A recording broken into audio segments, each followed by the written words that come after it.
Arjona, te veo. Gracias. Silvana, entonces... Dos cosas previas. Primero, te felicito por el programa. Gracias. Me encanta que haya estos espacios de pluralidad. Segundo, no soy abogada. No sos abogada. Bueno, pero sabés mucho de derecho, entonces esa era mi confusión.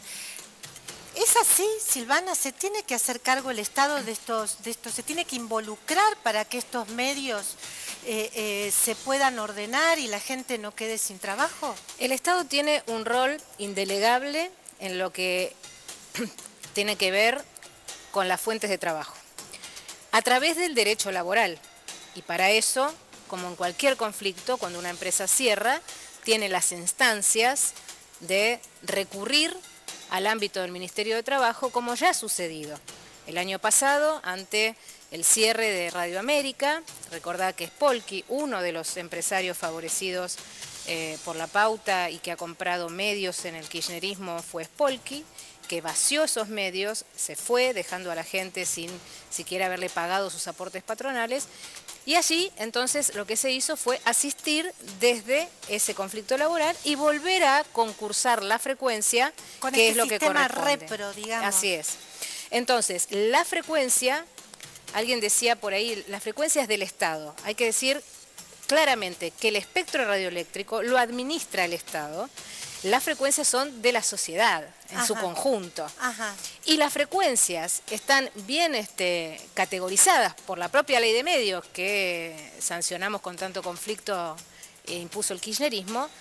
Plantea que de ese espectro, 33% de ese espectro debería estar reservado para los medios comunitarios y 33% para el ámbito privado y el resto para las frecuencias estatales, ¿no? Sí. Así es como lo pensaba el kirchnerismo. Claro, pero esa ley de todos modos está derogada. No, no está derogada. La ley tiene lo que se ha derogado, y lo que hizo el presidente Macri en su momento fue un paso importantísimo en la Argentina, que fue crear el ENACOM con un organismo convergente. ENACOM reemplaza al CONFER y luego ¿cómo se llamaba el organismo que dirigió? La FTIC, la CNC, la vieja CNC, la Comisión Nacional de Comunicaciones. Sí. Entonces el presidente, entendiendo este cambio de paradigma en las comunicaciones en el mundo, dice, bueno, los medios ahora tienen que ver muchísimo con la infraestructura por donde circulan, con las telecomunicaciones. Por lo tanto, unifica en el ENACOM, el presidente es Miguel de Godoy, y a partir de allí se viene trabajando en una serie de medidas para transparentar la gestión del organismo, pero también, y esto es muy importante decirlo, entendamos, porque ahí está la confusión, que las frecuencias donde circula la radio AM y FM, que son parte de los que están en crisis en este momento, son frecuencias que corresponde licitar y concursar nuevamente si es que este operador, en el caso de que no pudiera o como ya ha pasado con Radio América. ¿Qué pasó, por ejemplo, en el caso de Radio América? ¿Se volvió a licitar? No, acordate el conflicto, porque esto es lo que también, con mucha hipocresía, y mientras vos hablabas yo recordaba la cantidad de periodistas que fueron perseguidos, despedidos de C5N cuando asumió Cristóbal López, ¿recordás? Desde Longobardi en su momento, luego fue Luis Rosales, Luis Novarecio, Feynman, Débora Plager. El conflicto no es de ahora, y está muy bien lo que vos señalabas, que hay que ir para atrás para entender la génesis de este conflicto. La grieta, la pelea entre los periodistas surge de aquella división perversa que instala el kirchnerismo cuando crea la categoría de periodista militante. Es durísimo lo que pasó, pero hay mucha gente, por ejemplo, en el caso de los medios del Grupo Indalo, que la verdad que ni siquiera entraron en la etapa de Cristóbal López, sino que entraron cuando los medios estaban creados y dirigidos, conducidos por Daniel Haddad, y hoy se encuentran en una situación que no saben qué hacer. Por supuesto, pero Silvia, por ejemplo, Radio América, había empleados que hacía 20 años que trabajaban ahí.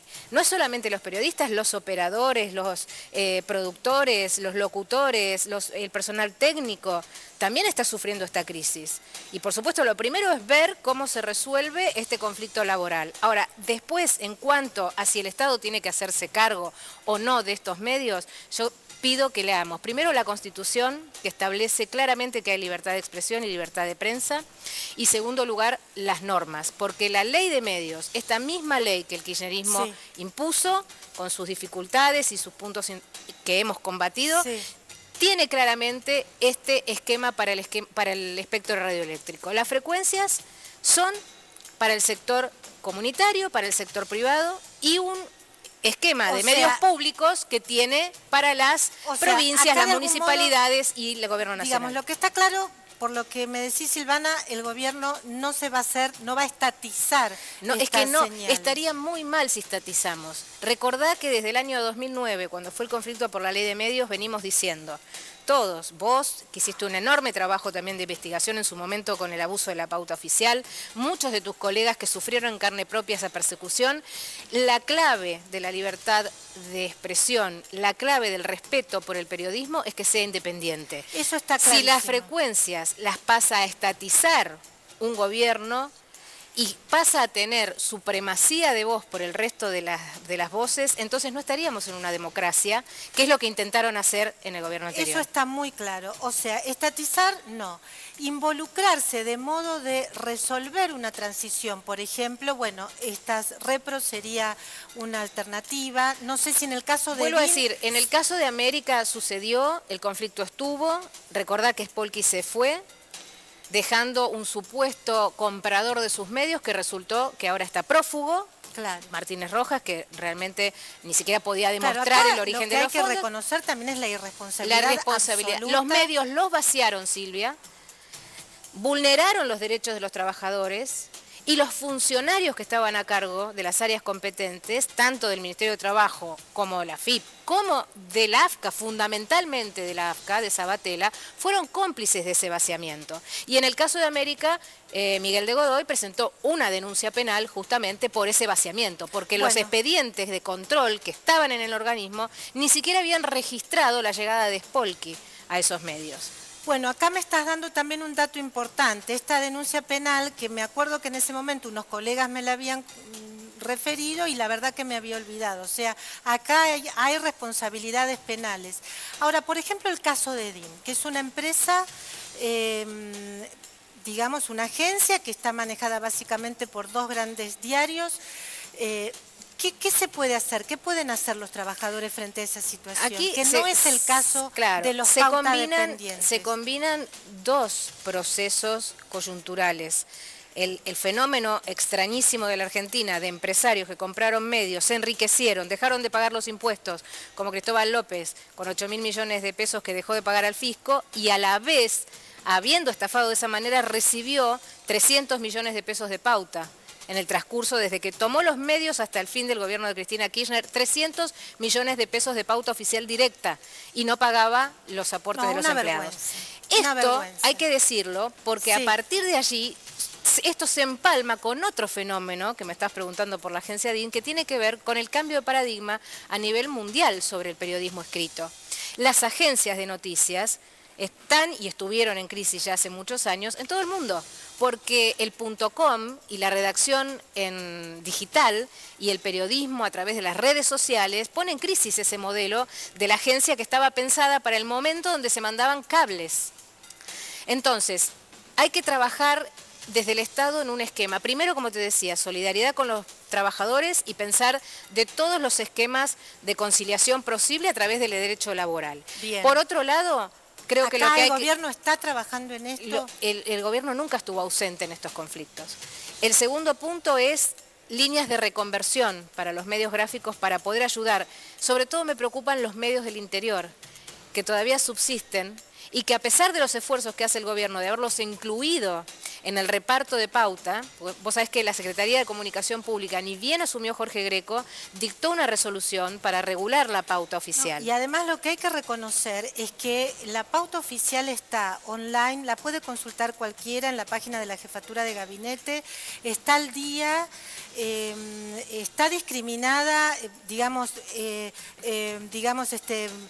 transferencia por transferencia, después están los totales para poder comprenderlo, es decir... Y la propiedad de los los medios también, porque Es en el registro... Es una información realmente muy Exacto. transparente que la verdad que antes no estaba y esto también es Y no importante solo es decirlo. transparente el resultado, sino también la aplicación, porque la aplicación se hace a través de esta resolución que fija 4 parámetros para recibir publicidad, 4 criterios objetivos.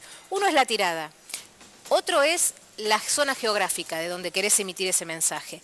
Lo segundo es la tercera, la pertenencia al mensaje. Si vas a publicitar una vacuna, por ejemplo, una revista medicinal tiene más calificación para recibir pauta. Obviamente. Y el cuarto criterio, y esto es lo importante, es para los medios comunitarios, con un criterio federal de reparto de pauta. Esto no existía y esto sí es un instrumento para la pluralidad. Por otra parte, al sancionarse una ley de acceso a la información pública, se jerarquiza también el trabajo periodístico, porque ya no tenés que pedir un favor. Un solo comentario te quiero hacer sobre esto. En los Estados Unidos, ante el cambio tecnológico, hubo un organismo, muchos organismos realmente que colaboraban con esta reconversión de los medios, justamente no para hundirlos, como se hizo en la década acá, sino para que se puedan reconvertir, transformar.